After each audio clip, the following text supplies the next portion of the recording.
कल ही का तो एक दिन है कौंते कर्ण, बस कल ही का तो एक दिन है। दोस्तों, जय हिंद, जय भारत, वंदे मातरम। वीरेंद्र त्रिपाठी का नमस्कार स्वीकार कीजिए। आज मैंने कैप नहीं लगाया है, बिना कैप के बना रहा हूं। आज हम ऐसे शूरवीर दानी महारथी की कहानी सुनाने जा रहे हैं कि उनकी उत्पत्ति कैसी हुई और किस गुरु ने उनको ऐसी शिक्षा दी कि उनको हराने वाला कोई नहीं था, लेकिन फिर भी उनको हारना पड़ा। उसका क्या कारण था? तो उस शूरवीर दानी महारथी कर्ण के बारे में बताते हैं कि उनकी पैदाइश कैसे हुई। आप लोग सब जानते हैं, हिंदुस्तान के हैं, मथुरा हमारी नगरी है। वहां पर एक राजा सुरसेन हुआ करते थे। उनके जो है एक पुत्र थे वसुदेव, जो कृष्ण के पिता थे। और उससे उनके वैसे सुरसेन यादव वंश के थे, यादव राजा थे। उनके 3 पुत्र थे, लेकिन क्या है कि एक तो वसुदेव, एक दूसरा देवमीढ़ और तीसरा वृष्टि। लेकिन क्या है, यहाँ पर मेन उनके बड़े पुत्र जो है, तो राजा सुरसेन की एक पुत्री थी जिसका नाम था वृथा। एक जगह आता है कि सुरसेन के भाई कुंती भोज थे, कहीं आता है कि कुंती भोज उनके मित्र थे। कुंती भोज निसंतान थे, उनके कोई संतान नहीं थी। तो इन्होंने राजा सुरसेन ने अपनी पुत्री मतलब जिसका नाम था वृष्टि, उसको जो है कुंती भोज को दे देते हैं और इसलिए नाम इसका कुंती पड़ जाता है। उसके बाद ये आपकी चीजें मैंने बताई हैं। कुंती की शादी हो जाती है पांडव से, महल में होती है। अब यहां से कहानी शुरू होती है। कुंती जो है बड़ी उदास है, उसके आंखों में आंसू है। महाभारत में सुना होगा कि मैं समय हूं, तो याद करती है, समय याद करता है, उसके दिमाग में आता है पास्ट, भूतकाल चलता है। भूतकाल कहता है, पास्ट कहता है, समय कहता है आंसू की इस बूंद की कहानी या ये जाने, या सूर्य देव, या फिर मैं। बहू की आंखों में आंसू। फोटो देखिए। इसे या तो कुंती जानती है, या सूर्यदेव जानते हैं, या मैं जानता हूं। इसके अलावा कोई नहीं जानता है। अब इसका पास्ट चलते हैं, भूतकाल में चलते हैं। अब कुंती जाकर के बेड पर बैठ करके और सोचती है कि जब कुंती बड़ी हो जाती है, कुंती भोज के साथ ठिठोलियां अपने पिता के साथ, दत्तक पिता के साथ करती रहती है। कुछ बातें होती रहती है, देखिए वीडियो में। उसी समय दुर्वासा ऋषि महल में प्रवेश करते हैं। गेट पर कोई स्वागत नहीं करता है और उसके बाद वह सीधे चलते हैं और राजमहल के अंदर जो राजा का कमरा है वहां पर आ जाते हैं और देखते हैं तो बड़े क्रोधित होते हैं कि हाँ, राजा तो हंस रहा है, मेरे स्वागत के लिए आया नहीं। कहते हैं कि तुम्हारे राज्य में ऐसे ही ऋषियों का स्वागत होता है? इतना घोर अपमान तुम्हारे राज्य में ऋषियों का होता है? राजा दौड़ करके जाते हैं, प्रणाम करते हैं, चरणों में गिर करते हैं। कहते हैं, प्रभु आप कैसी बात कर रहे हैं? आपके आने से तो मेरे महल की शोभा बढ़ गई, मेरा महल धन्य हो गया, मैं कृतार्थ हो गया, मैं बहुत बड़ा भाग्यशाली हो गया। ऐसा क्यों कहते हैं? इतने में ही कुंती जो ही बैठी रहती है, वह आती है, गुरु के चरण में प्रणाम करती है और राजा कहते हैं कि हे ईश्वर, यह मेरी पुत्री कुंती है। तो ऋषि का थोड़ा क्रोध शांत होता है। वो कहते हैं आयुष्मती भव, भागवती भव, सौभाग्यवती भव, आशीर्वाद देते हैं। तो कुंती हाथ जोड़ करके कहती है कि हे ईश्वर, मेरा सौभाग्य तो वहीं खुल गया जब आप हमारे महल में पधार गए।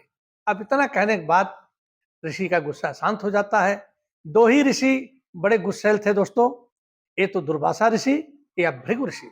थोड़ा सा भृगु ऋषि बता देता हूं। एक बार भृगु ऋषि विष्णु के पास गए। दरवाजे पर द्वारपाल रहते हैं, द्वारपाल से कहे कि जाओ विष्णु से कह दो कि भृगु ऋषि आए हैं। तो द्वारपाल जाकर कहता है विष्णु जी क्षीर सागर में शेषनाग पर लेटे हुए हैं, माँ लक्ष्मी उनका पैर दबा रही हैं। विष्णु कहते हैं भेज दो उनको। द्वारपाल कहता है जाइए आपको बुला रहे हैं। अब भृगु ऋषि को इतना गुस्सा चढ़ा हुआ, जाते ही विष्णु लेटे हुए हैं और लात उठाते हैं, पैर उठाते हैं और एक लात छाती में देते हैं ध्यान से। और उनकी जो प्रिय है लक्ष्मी, हमेशा उनके दिल में निवास करती हैं। वह लात जो है तो विष्णु को लगता ही है, लक्ष्मी जी को बड़ा तेज लात लगता है और लक्ष्मी जो है वहां से छटक करके दूर हो जाती है। एक लक्ष्मी के दो रूप होते हैं, एक तो दिल में बसी रहती है हमेशा और एक पैर दबा रही है। तो उन्हीं का जो एक रूप उधर है, एक रूप उधर है। तो लक्ष्मी जी बाहर खड़ी, छटक करके बाहर खड़ी हो जाती हैं और गुस्से में कहती है कि हे भृगु ऋषि, तुमने मेरे पति को लात मारा है, मैं तुझे श्राप देती हूं कि मैं ब्राह्मणों के घर में कभी नहीं रहूंगी। इसके जितने लोग भीख मांगते हैं ब्राह्मण बन के मांगते हैं। और उसके बाद जो है तो भृगु ऋषि वो कमंडल लिए ही थे। तो उससे पहले क्या है कि आग में घी डालना। जब लात मारे तो विष्णु भगवान क्या किए, ऋषिवर का पैर सहलाने लगे कि प्रभु कहीं चोट तो नहीं लग गई। अब लक्ष्मी जी तो और नाराज हो गई, तो उन्होंने श्राप दे दिया। भृगु ऋषि ने कमंडल में जल लेकर के और कहा कि हे लक्ष्मी, तुम्हें अपने धन पर बहुत घमंड है, मैं ऐसा वेद बनाऊंगा कि तुम ब्राह्मणों के घर में रहो या मत रहो, लेकिन जब भी तुम्हारी वैल्यू जो है ब्राह्मणों के चरणों पर ही रहेगी, इससे ज्यादा तुम्हारी मतलब महत्ता नहीं रहेगी, तुम्हारी कीमत नहीं रहेगी। आज भी हम लोग कथा सुनते हैं, कोई भी शुभ काम करते हैं तो ब्राह्मण के चरण पर ही लक्ष्मी पैसा मतलब द्रव्य रखते हैं, उनको हाथ में नहीं देते हैं, उनके पॉकेट में नहीं डालते हैं। बाकी हर जगह व्यापार जो है हाथ में देते हैं, हाथ में लेते हैं, लेकिन ब्राह्मण से जब भी हम कोई शुभ काम कराते हैं तो द्रव्य दक्षिणा जितना है उनको पैरों में ही रखते हैं और तब वो झुक करके उठाते हैं, नहीं तो हाथ में नहीं लेते हैं। तो वही है, तो भृगु ऋषि इतने गुस्से में थे कि मतलब इन्होंने श्राप दे दिया। और एक दुर्वासा ऋषि है, मैंने वीडियो बनाया हुआ है शकुंतला पर, तो उन्होंने श्राप दे दिया कि तुम जिसके ख्यालों में खोई हो वो तुम्हें भूल जाएगा। चलिए, वो तो थोड़ा सा आपको एक मनोरंजन के लिए बता दिया कि ये ज्ञान की चीजें हैं और कोई बात नहीं। मेरा तो उद्देश्य है कि ज्ञान के बारे में बताना। उसके बाद क्या होता है कि ऋषि आते हैं, सोफे पर बैठ जाते हैं, शकुंतला जाती है, नाना प्रकार के फल इनको समर्पित करती है, ये खाते हैं, कुछ बातें होती रहती है। फिर एक पलंग भी रहता है देखिए, लेकिन ऋषि लोग पलंग पर नहीं सोते हैं, नीचे एक बढ़िया सी चटाई जो है मलमल की बिछा दी जाती है, ऋषि उस पर आराम करते हैं, लेट जाते हैं।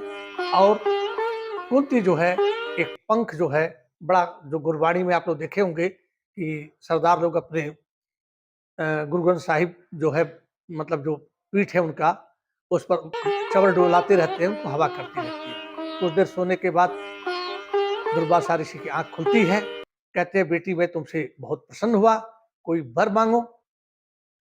ऋषिवर, आप तो भविष्य में झांक सकते हैं, मुझे कोई ऐसा वरदान दीजिए जो भविष्य में मेरे काम आए।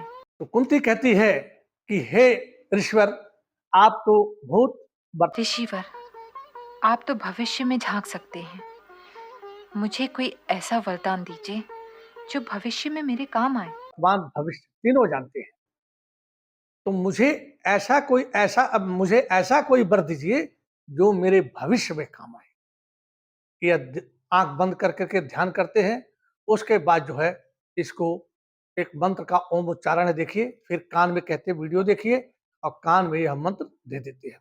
कहते हैं पुत्री, भविष्य में तुम्हें जब भी जरूरत पड़े तुम देवलोक से किसी भी देवता को इस मंत्र को पढ़ने से आह्वान कर सकती हो और उस देवता को आना ही पड़ेगा और आ करके तुम्हें कुछ न कुछ आशीर्वाद देना ही पड़ेगा। उसके बाद जो है ऋषिवर चले जाते हैं। कुंती की शादी अभी नहीं हुई रहती है। उसके बाद वो बार बार सोचती है, एक बार नहीं बार बार सोचती है कि जो दुर्वासा ऋषि ने हमें मंत्र दिया है क्या वाकई वो काम करेगा, मैं जिसको चाहूं बुला लूंगी, सोचती थी, फिर उसके बाद छोड़ देती थी। लेकिन एक दिन सूर्य भगवान को जल दे रही होती है खिड़की से और सूर्य दिखाई देते, सुबह सुबह हम लोग जल देते ही हैं, तो देखिए सूर्य भगवान को जल दे रही है। उसके बाद जल दे रही है, उसके बाद देने के बाद उसके दिमाग में आता है कि जो दुर्वासा ऋषि ने हमको वरदान दिया था, क्या वो वरदान सही है या गलत है। इतना सोचकर फिर वो बैठ जाती है। फिर शाम को सूर्य को देखती है, इसके अंदर कौतूहल जग जाता है। फिर ये शाम को देखती है कि अब सूर्यास्त का समय है, गोला वही है। तो उसके बाद फिर सूर्य को देखती है और उसके बाद कहती कि चलो मंत्र का जाप करते हैं, ये सत्य है गलत है। मंत्र का जाप करती है। जैसे सूर्य का गोला अभी डूबने वाला नहीं, पूरा प्रकाश है, तब तक मंत्र जब जाता है तो सूर्य भगवान अपने गोले में प्रकट होते हैं और उसके बाद उस गोले से निकलते हैं और जिस खिड़की से देखती है उसी खिड़की से अंदर आ जाते हैं। तो कहते हैं कि हे कुंती, तुमने मुझे किस लिए याद किया, मुझे किस लिए बुलाया। तो कहती क्यों बुलाया पृथा? क्षमा चाहती हूँ देव, ऋषि दुर्वासा ने मुझे एक मंत्र दिया था, मैं तो बस उसी की कि कोई प्रयोजन नहीं था। सूर्यदेव उनका प्रताप पड़ता तो देखो उनको कितना मतलब तेजी से आंखों से कुछ दिखता नहीं है, लेकिन बाद में ठीक हो जाता है। तो कहती कोई प्रयोजन नहीं था, मुझे दुर्वासा ऋषि ने एक आशीर्वाद दिया था, मौसी को उसकी सत्यता जानने के लिए मैंने मंत्र का जाप किया है, आप जाएं, मैं हाथ जोड़ती हूँ। कहते ठीक है, तुमने तो बुलाया, आना तो पड़ेगा ही और मुझे कुछ वरदान स्वरूप भी देना पड़ेगा। तो कहते मैं तुम्हें पुत्र देता हूँ वरदान स्वरूप। पुत्र दूंगा। हाँ, परंतु सूर्यदेव, मैं तो एक कुंवारी कन्या हूँ जो कवच और कुंडल के साथ पैदा होगा। तो कहती कि अरे प्रभु, आप जानते हैं मैं कुमारी हूँ, मेरी शादी नहीं हुई है और आप एक पुत्र दे रहे हैं, तो पुत्र तो वैसे ही देंगे संभोग के द्वारा। कहते नहीं, तुम्हारा कुमार भंग नहीं होगा। उसके बाद सूर्यदेव मंत्र से पूरी ऊर्जा निकालते हैं, क्योंकि अपना पुत्र अपना अंश पैदा करते हैं तो बहुत ऊर्जा निकालते हैं और निकालने के बाद एक बालक कुंती के हाथ में आ जाता है और कहते इसके कवच कुंडल पहना रहता है। उसके बाद सूर्यदेव जो है देवता चले जाते हैं। अब ये बालक को लेकर के रोती है। वक्त कहता है कि ये तो सूर्यदेव जानते हैं या मैं जानता हूं कि बिना कौमार भंग हुए कुंती के हाथ में पुत्र है, लेकिन जनता तो नहीं जानेगी। यही जनता है जो मां सीता रावण के पास गई थी, तो वहां से जब चली तो अग्नि परीक्षा करना पड़ा। अग्नि परीक्षा हो गया। जब अयोध्या गई तब भी अग्नि परीक्षा हो गया। फिर भी धोबी ने लांछन लगा दिया कि मैं राम नहीं हूं। अपनी पत्नी को कहा, जो तुम 24 घंटे दूसरे के घरों में रह गई हो, रात को मेरे नहीं रही हो, मैं नहीं रखूंगा। और वह आप लोग जानते हैं, प्रभु श्री राम के दरबार में उसकी औरत मुकदमा लेकर आई तो कहा प्रभु श्री राम से कि प्रभु, आप लोग राजा महाराजा हो, कुछ भी कर सकते हो, आपकी 6 महीना या 6 बरस भी पत्नी रह सकती है, आप रख सकते हो। मैंने तो नहीं देखा कि इनका अग्नि परीक्षा हुआ है, मैं नहीं रख सकता हूँ, आप लोग बड़े आदमी रख सकते हो। उसी पर माँ सीता को जो है उन्होंने वनवास दे दिया। तो कुंती कहती कि जब वे जनता प्रभु श्री राम और माँ सीता पर दाग लगा सकती है तो मैं कौन सी। फिर सोचती रहती है, किसी को बताती नहीं है। एक बॉक्स लकड़ी का बना रहता है, बड़ा अच्छा, देखिए उसको, उसमें बॉक्स को लेती है, उसमें बालक को यहाँ पर रखती है और नदी किनारे जाती है और बालक रोने लगता है, ये भी रोने लगती है। अब बालक को बॉक्स में रख करके उसका ढक्कन बंद करके उसमें पूरा ऑक्सीजन जाने का व्यवस्था है और वो डूबता नहीं। ऐसे लोग भले राजा महाराजा के घरों में ऐसे बनते थे कि पानी कैसा भी बहे डूबेगा नहीं, उसको जल प्रवाह करके और रोते हुए अपने महल में आ जाती है। और उसी सूर्य ने कहा था कि यह जो है कवच कुंडल के साथ पैदा होगा और इसका नाम होगा कर्ण। उसके बाद वह जो है बहते हुए जाता है। एक रथ हाँकने वाला जिसको सूत कहते हैं, वह नदी में स्नान करता है और उसी समय देखता है एक बॉक्स बहता हुआ आता है और उसके बाद उसको पकड़ लेता है, उठा लेता है, खोलता है तो बालक है, नवजात शिशु बालक है। उसको लेकर घर आता है। उसकी पत्नी बोलती है, ये क्या लेकर आए हो, किसका पाप लेकर आए हो। वो बोलता है, किसी का पाप नहीं है, ये बालक है, हम इसको पालेंगे, हमारे पास कोई औलाद नहीं है। अब जो है इसका नाम तो कर्ण हो ही जाता है। उसके बाद ये बालक पलता है। अब किदवंतियां हैं, कई चीजें हैं, मैं उस पर नहीं जाऊंगा, बहुत लंबा वीडियो हो जाएगा। यह जो है सुना था बालक के अंदर सूर्यपुत्र है, शौर्य है,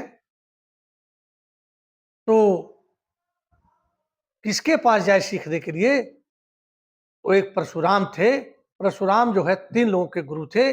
जैसे हमने ये देखिए, पीछे मैं पढ़ाई का भी वीडियो बनाता हूं, आप लोग चाहें तो उस पर से देख करके पढ़ भी सकते हैं, ISPCS का जो प्री एंड मेंस के लिए।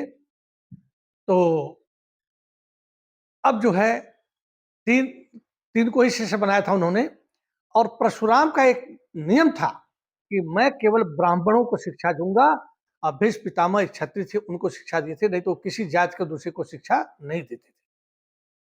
तो जब पता चला कि इस लड़के को जब 7-8 साल 10 साल का हो गया कि ब्राह्मणों को ही शिक्षा देते हैं, तो ये ब्राह्मण बन करके उनको जाकर प्रणाम करता है और कहता है कि गुरुवर, मैं आपके शरण आया हूँ, आपका शिष्य बनना चाहता हूँ और मुझे शिक्षा दीजिए। परशुराम पूछते हैं तुम्हारी जात क्या है? कहता है मेरी जात ब्राह्मण है, झूठ बोल करके। उसके बाद बाण विद्या उसको सिखाते हैं। देखिए बाण मार रहा है, उस समय एक बनाते थे अभ्यास करने के लिए और उस सेंटर में मारने के लिए, तो बाण पर ही बाण, बाण पर ही बाण, करत करत अभ्यास के जड़मति हुत सुजान, रसरी आवत जात पर सील पर पड़े निशान। कहते हैं मतलब कि अभ्यास आप करते रहिए, अभ्यास करते रहिए, तो जड़मति, जड़ मने बुद्धिहीन, जिसकी बुद्धि बैठ गई है, जड़ हो गई है, जड़मति मतलब बुद्धि हो तो सुजान, वह विद्वान हो जाता है। आवत जात, रसरी आवत जात पर सील पर पड़े निशान, जो कुएं पर पानी हम लोग भरते हैं और ऐसे ऐसे पहले खींचते थे, उस रस्सी आती जाती है और वहां पर निशान पड़ जाता है। उसी तरह से बुद्धि खुल जाती है, जो जैसा सोचेगा, हर वक्त सोचेगा, उसकी बुद्धि उसी के काबिल हो जाएगी। तो द्रोणाचार्य आते हैं, कहते हैं पुत्र विश्राम कर लो, बहुत अभ्यास कर दिए। फिर ये प्रणाम करता है, कहते हैं सर्वश्रेष्ठ धनुर्धर भव। उसके बाद साथ चलते, कहते हैं जानते हो कर्ण, धनुर्धर के प्राण उसके बाणों में बसते हैं। बाण में धनुर्धर के प्राण होते हैं कर्ण, अर्थात ये धनुर्धर का पहला कर्तव्य है। और ये बाण जो है, जानते हो अच्छा धनुर्धर के कर्तव्य क्या हैं? जो अन्याय के खिलाफ, अत्याचार के खिलाफ और इस्तेमाल न करे, अत्याचार, अन्याय और किसी को सताया गया जा रहा हो, उसकी रक्षा के लिए यह धनुर्धर के बाण होते हैं। यदि वो ऐसा नहीं करता, अन्यायी का साथ देकर के अन्याय करता है, तो इसकी सारी विद्याएं, सारे बाण, जो बाण के जो डब्बे हैं तरुण में होते हैं, उसमें निष्प्राण हो जाते हैं, वो काम नहीं करते हैं। उसके बाद जो है थोड़ा सा कहानी बदलता है। परशुराम संदीपनी गुरु के आश्रम में आते हैं। आप लोग भी जान जाइए कि श्री कृष्ण और सुदामा के गुरु संदीपनी थे। जो कृष्ण जो है बहुत जानते ही है, प्रभु है। तो जाते हैं तो सुदामा और कृष्ण और सब लोग उनको प्रणाम करते हैं परशुराम को। तो फिर कहते हैं संदीपनी जाओ गुरुमाता से कह दो कि प्रभु भगवान परशुराम आए हैं, भोजन का व्यवस्था करें। कृष्ण भी प्रणाम करते हैं, पर परशुराम उनको कुछ कहते नहीं है। तो कृष्ण कहते हैं कि गुरुवर, ऋषवर, मैंने आपको प्रणाम किया, आपने आशीर्वाद नहीं दिया। तो परशुराम हंसते हुए कहते हैं कि अरे कृष्ण, हे वासुदेव, आपको मैं क्या आशीर्वाद दे सकता हूं, आप तो वैसे ही वो हो। तो कहते हैं कि चलिए कोई बात नहीं। कहते हैं मैं आया नहीं हूं, आपने मुझे बुलाया है तो मैं आया हूं। जानते हो आजकल क्षत्रिय लोग उदंड हो गए हैं और अब आप आ गए हो, क्योंकि मैंने त्रेता युग में पृथ्वी पर कई बार क्षत्रियों का नाश किया था। और क्षत्रियों का नाश करके मैंने क्या किया कि पृथ्वी जो है कश्यप को दे दी। कश्यप ने सूर्य को दिया और सूर्य पुत्र जो है सूर्यवंशी भगवान राम पैदा हुए। अब भगवान राम को मैंने त्रेता युग में अपना जो है धनुष दे दिया था, लेकिन अभी द्वापर आ गया है। फिर क्षत्रिय लोग, भाई क्षत्रिय लोग बुरा मत मानिए, ये क्षत्रिय लोग फिर उदंड हो गए हैं और धर्म कर्म के नाम पर यह जनता को पीड़ा दे रहे हैं। तो ये लोग अपना अस्त्र संभालो और ऐसे उंगली करते हैं और चक्र सुदर्शन परशुराम जी के उंगली में आता है और घुमा करके कृष्ण ऐसे करते हैं और उंगली में धारण करते हैं। यदि कभी जीके में और कभी कोई प्रश्न आता है आपके सामने कि श्री कृष्ण को चक्र सुदर्शन किसने दिया था, तो आप आंख बंद करके कह सकते हैं कि भगवान परशुराम ने, और धनुष बाण दिया था राम को अपना रख करके संन्यास ले लिए थे कि धनुष उनको दिया था। तो ऐसे ऐसे ऋषि हैं कि ये जो है आदि शक्ति की पूजा करते हैं, भोलेनाथ की पूजा करते हैं और किसी भगवान या ब्रह्मा और विष्णु से भी नहीं डरते हैं और इनसे भी लड़ जाते हैं।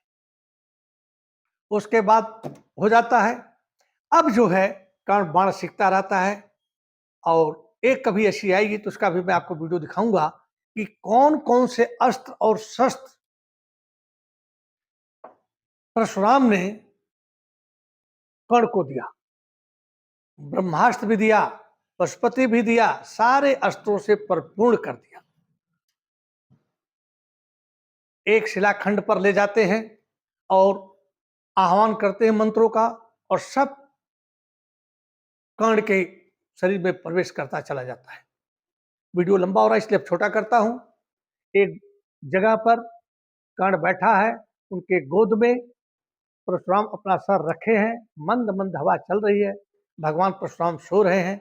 उसी समय ये इंद्र की एक चाल है कि इतने इतने अस्त्र इसको यदि मिल जाएंगे तो इंद्र का ही पुत्र अर्जुन भी होता है। वो मैंने नहीं बताया है लेकिन कोई जरूरत भी नहीं है। तो इंद्र जानते हैं लोग वर्तमान भूत भविष्य, तो क्या कहते हैं कि बोले कि इतनी शक्तियां ले लिया है, इसकी शक्तियां भ्रष्ट कैसे किया जाए। तो इंद्र जो आते हैं स्वयं एक कीड़ा बनते हैं और कीड़ा देखिए कीड़ा आ रहा है और रेंगते हुए कर्ण की जंघे पर बैठ जाता है और काटने लगता है। गुरु की महिमा इतनी होती है कि गुरु सोए हुए हैं तो शिष्य के ऊपर कोई कितनी भी विपत्ति आ जाए शिष्य हिलता नहीं है।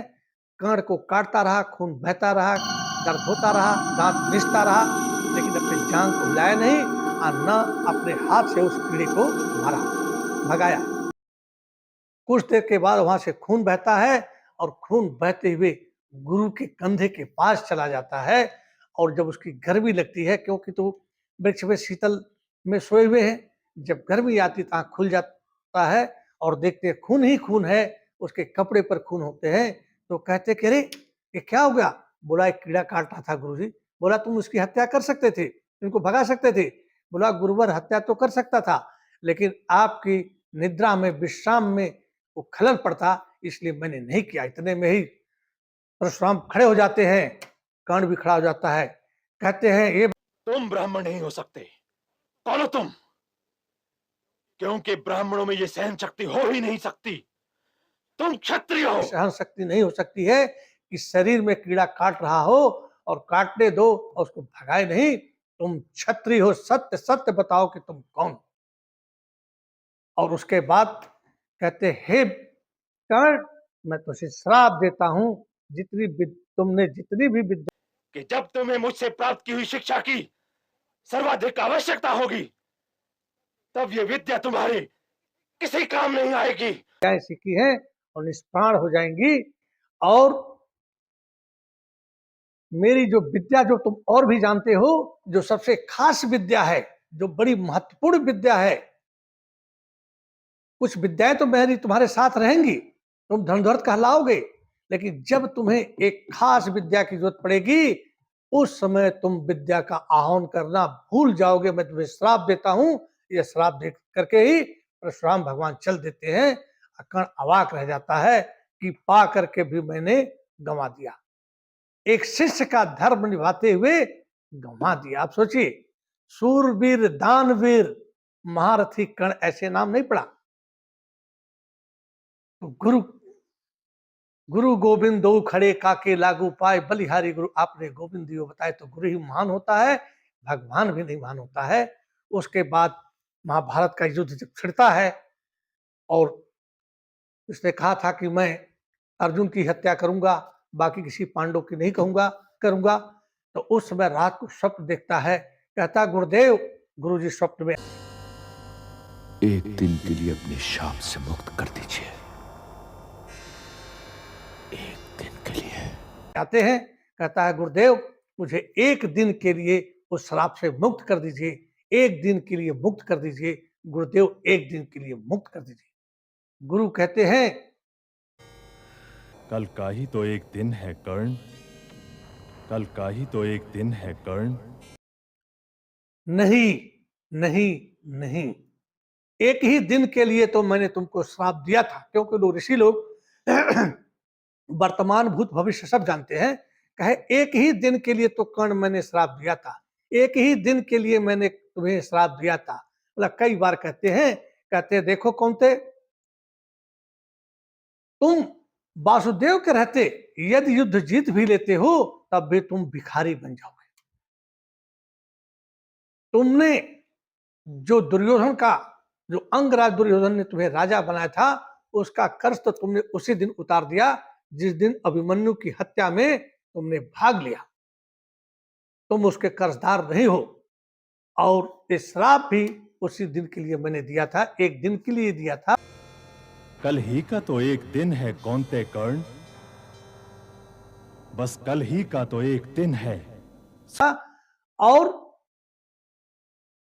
जीत तो पांडव की ही होनी है, और तुम जीत करके भी भिखारी बनोगे। तुम्हारा जन्म हुआ है दान करने के लिए, तुम दानी हो, महादानी हो, तुम सूर्य के पुत्र हो, और स्वर्ग लोक या मृत्यु लोक में जब भी धनुर्धरों और वीरों की बात होगी तो बड़े सम्मान के साथ तुम्हारा नाम कर्ण लिया जाएगा, उसमें तुम अग्रणी रहोगे, अपना जीवन बलिदान कर दो। इसीलिए मैंने एक दिन का श्राप पे तुम्हें बहुत जरूरी है। उसके बाद महाभारत में मैंने कुछ बनाए हैं, उसको आप लोग देखिए, कर्ण की मृत्यु कैसे होती है। और उसके बाद दोस्तों, यदि आप चाहिए तो मेरा पीछे लिखा हुआ सीखो ज्ञान, SEEKHO सीखो, GYAN ज्ञान, ये इंग्लिश में है, उसको डालेंगे, टोपी लगाए हुआ आपका दोस्त आपके सामने हाजिर होगा। यदि आप इसमें से कोई तैयारी कर रहे हैं तो आप तैयारी भी कर सकते हैं। और बस लास्ट में, रचा है सृष्टि को जिस प्रभु ने वही ये सृष्टि चला रहे हैं, जिन्होंने भेजा था इस जगत में वही वापस बुला रहे हैं। तो कर्म करते जाइए, फल की इच्छा मत कीजिए। कर्मणेवाधिकारस्ते मां फलेषु कदाचन मां कर्म फल हेतुर्भु माते संगुष्ठ कर्मणि। जैसा आप कर्म करेंगे वैसा फल मिलेगा। और बस इसी के साथ थैंक यू, नमस्कार, जय हिंद, जय भारत।